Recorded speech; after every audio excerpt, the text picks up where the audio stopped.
الوصية الملعونة. في مكان بعيد عن القاهرة كان فيه قرية هادئة وبتعج من السكون. القرية دي ما كانتش مشهورة، لكن كان ليها قصة قديمة بتتداول بين الناس، ودي قصة عن وصية ملعونة مرعبة كل من حاول يفتحها كانت نهايته محققة. القصة بدأت في منزل قديم كان فيه شخص اسمه عم عبد الفتاح. عم عبد الفتاح كان شيخ كبير معروف بالحكمة، وكان ليه أولاد كتير بس اتسموا بالبعد عنه بعد ما كبر في السن. عم عبد الفتاح كان عنده وصية غريبة جدا، أصر إن هو يكتبها وهو على فراش الموت، ومحدش في العيلة كان يعرف عن محتوياتها.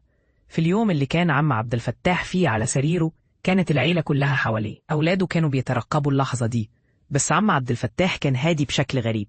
قال لهم وهو مش قادر يتكلم بشكل واضح: الوصية دي ما تفتحوش الورقة دي، لو عملتوا كده هتندموا. وبعد ما توفى عم عبد الفتاح جاء الوقت لتوزيع الميراث. كل واحد من أولاده كان بيعتقد إن هيكون من نصيبه شيء كبير، بس الكل كان فاكر وصيته الغريبة دي وكأنها مجرد كلام عادي. بعد كده اجتمعوا في قاعة الجلسة لفتح الوصية.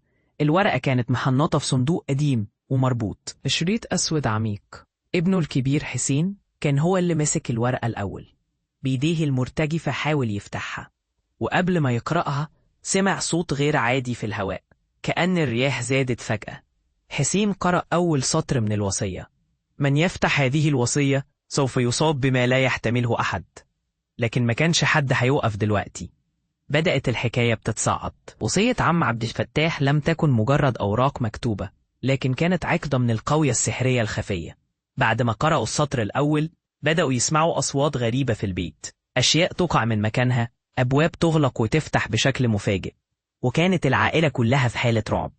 ثم جاء الجزء الثاني من الوصية وحذرهم من شيء أكتر غرابة.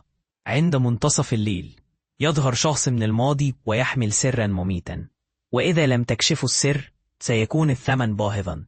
الليل وصل وكان الجو ثقيل، والساعة كانت بتدق في الظلام، وصوت الرياح زادت شدة. في اللحظة دي ظهر شخص غريب زي شبح قادم من الظلام.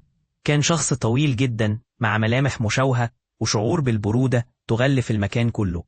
قال لهم بصوت ضعيف ومتردد: أنا الحارس اللي مكلف بحماية السر. وعلى الرغم من الخوف اللي كانوا فيه قرروا يكملوا في محاولتهم لكشف السر.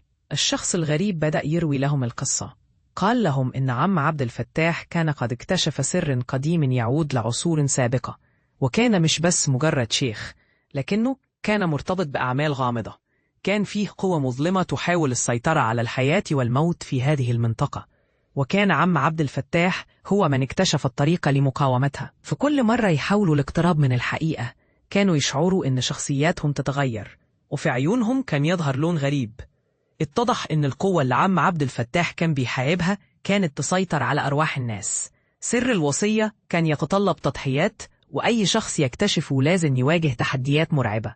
في النهاية كان لابد أن يدفع أحد الثمن. حسين كان أول من حاول الهروب، لكن اللي حصل كان غير متوقع.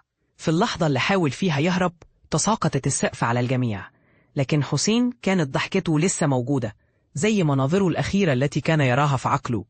وفي اللحظة دي اختفى كل شيء، لحد ما وصلت الشرطة وجدوا البيت مهدم وما كانش فيه غير الورقة دي. وأحد المحققين حاول يقرأ الوصية، لكن بمجرد إنه قرأها بدأت الأصوات الغريبة من جديد، وتدريجيا انتقل إلى مكان غريب مجهول لا يمكن لأحد أن يراه. الوصية الملعونة رغم مرور السنين كانت سببا في أن محدش من العيلة جرب يفتحها مرة تانية.